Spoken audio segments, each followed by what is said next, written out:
lo chiama il complesso di San Giorgio.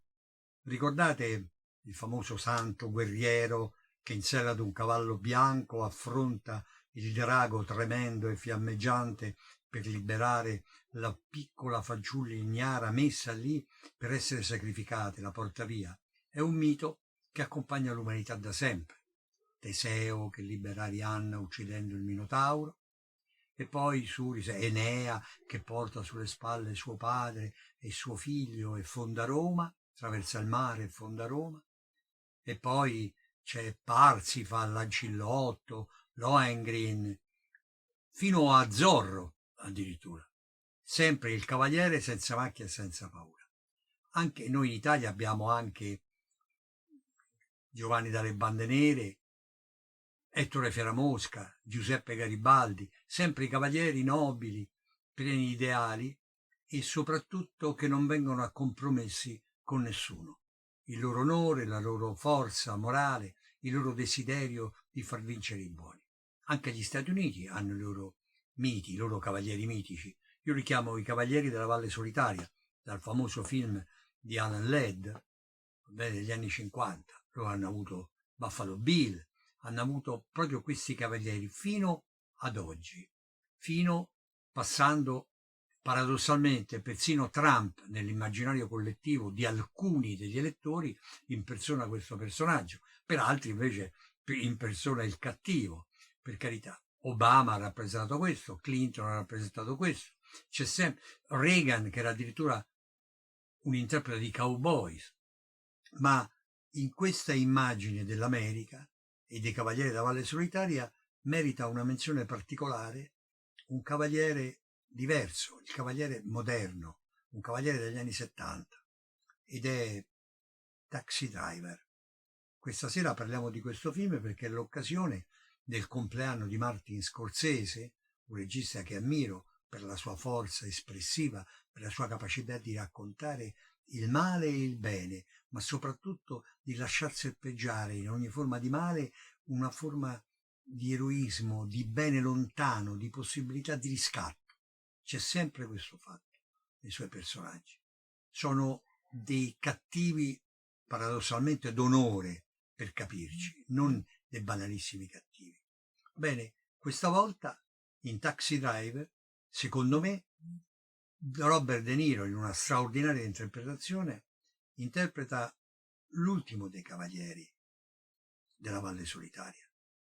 Un ragazzo disadattato, un ex militare del Vietnam, è la prima volta che si parla di un veterano, è la prima volta che viene messo l'accenno sui ragazzi che ho conosciuto disperati nel Vietnam, sbattuti dalle città americane in mezzo alla giungla vietnamita, in un mondo che non comprendevano, in una guerra che combattevano nonostante tutto senza capire. Bene, questo ragazzo ha l'insonnia, ha il trauma tipico del veterano che ha combattuto e che ha ricevuto molti traumi, e quindi gira la notte per New York facendo il tassista, ed è un tassista però che osserva il mondo, è qualcuno che nelle sue ossessioni, nella sua disperazione cerca di riflettere, sembra quasi uno specchio, di riflettere durante la notte proprio, quindi nel momento peggiore della città, i vizi e i difetti della città, perché questo noi lo sappiamo, lui non lo sa e ne soffre ed è disperato. Il contrappasso della nobiltà e dell'eroismo dell'eroe è la solitudine, la necessaria solitudine che fa staccare l'eroe dal mondo contemporaneo, dalla contemporaneità, e ne fa una figura isolata, tanto da poter essere descritta e raccontata.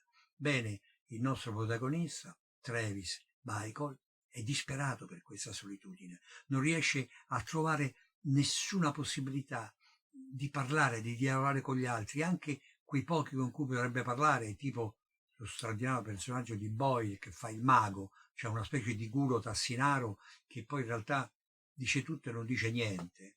Persino questo personaggio lui non riesce anche a esprimersi, c'è solo una ragazza con cui riesce a esprimersi, però una ragazza che appartiene all'upper class, ad una classe sociale differente, e che lui tenta un approccio con lei ma naufraga miseramente per i suoi gusti, diciamo, fra virgolette plebei, qualunque, non si rende conto della diversità della ragazza. Lui ingenuamente porta le cose che piacciono a lui, addirittura la porta a vedere un film porno pensando che quello sia il cinema, in generale.